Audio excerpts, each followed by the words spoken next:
Apropiación sistemática de menores.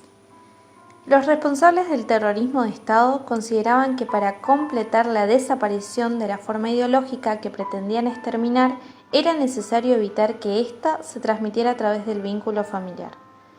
Por eso se apropiaron de hijos y hijas de muchos de los desaparecidos.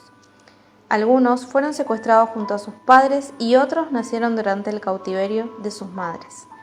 Los niños y niñas robados como botín de guerra tuvieron diversos destinos. Fueron inscriptos como propios por los miembros de las fuerzas de represión, vendidos, abandonados en instituciones como seres sin nombres o dados en adopción, fraguando la legalidad con la complicidad de jueces y funcionarios públicos. A causa de ello, surgió la Asociación Civil de Abuelas de Plaza de Mayo, que tenía como finalidad localizar y restituir a sus legítimas familias a todos los niños apropiados por la represión política, creando las condiciones para que nunca más se repita esta tan terrible violación de los derechos de los niños, exigiendo que se haga justicia. Las abuelas encontraron a varios de los nietos desaparecidos y pudieron generar conocimiento sobre el proceso de restitución del origen familiar. En la actualidad, aún después de más de 30 años, esta búsqueda continúa.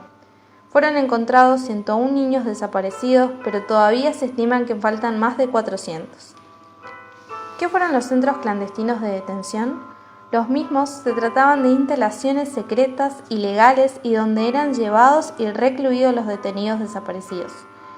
Los centros clandestinos fueron instalados en dependencias militares y policiales, como así también en escuelas, tribunales, fábricas, etc. Todo el escalafón militar estaba comprometido con la operación represiva de los centros clandestinos. El funcionamiento de los mismos tenía su propia rutina. Las víctimas eran secuestradas en plena vía pública, en sus casas o en lugares de trabajo. No pasaban por ninguna forma previa de proceso policial o judicial. Una vez adentro, eran sometidas a condiciones extremas de detención, aislamiento, malos tratos, escasos alimentos, poca agua, mínima higiene. La tortura fue el principal método represivo utilizado para obtener información sobre la vida y las actividades de los prisioneros. Muchos de los detenidos permanecieron en esta situación durante meses e incluso años, hasta su traslado definitivo, que significaba la muerte. Las estimaciones oficiales arrojan actualmente la cifra total provisoria de 550 centros clandestinos. Algunos centros habían sido creados antes del golpe. Uno de los más conocidos fue la Escuela de Mecánica de la Armada ESMA. Su máximo responsable era el almirante Emilio Macera. Hoy, más de 30 años después, este centro fue transformado en Museo de la Memoria.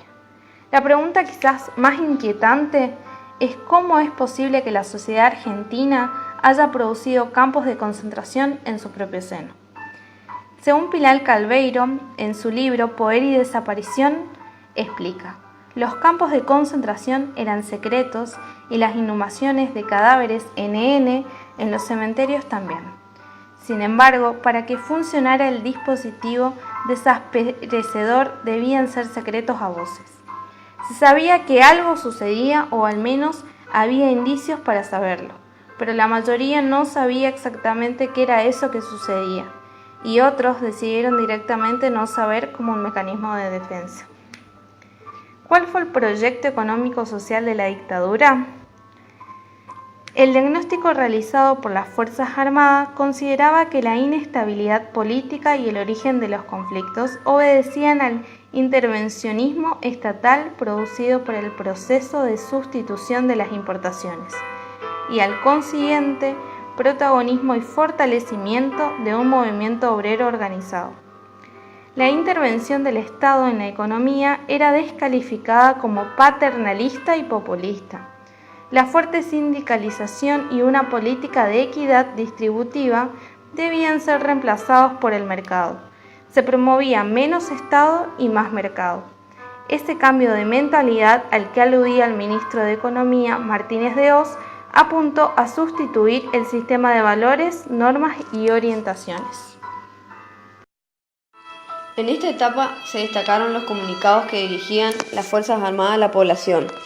Estos se distinguían por el tono agresivo y represivo, dictando órdenes y recomendaciones a la población en general, recordando mucho el objetivo de las Fuerzas Armadas, que era el de suprimir a los subversivos, reprimir al que no cumpla sus leyes, aniquilar a los delincuentes donde se encuentren. Cuando las Fuerzas Armadas entraron en operaciones, no interrumpirían el combate ni aceptarían rendición. Carta abierta de un escritor a la Junta Militar. Fue redactada por Rodolfo Walsh, era periodista, escritor y militante político, el cual está desaparecido desde 1977. El 25 de marzo de ese mismo año, Walsh envió la carta en distintos buzones de la ciudad de Buenos Aires, en la cual criticaba duramente la política de derechos humanos y las violaciones a los mismos, criticando también la economía de gobierno, la disminución del salario real, la ampliación de la jornada laboral de 6 a 18 horas, el congelamiento de salarios y la prohibición de asambleas e internas. En este ámbito, el escritor critica más factores económicos como la especulación financiera, la alta inflación en productos básicos, el aumento de la deuda externa y la caída del Producto Bruto Interno.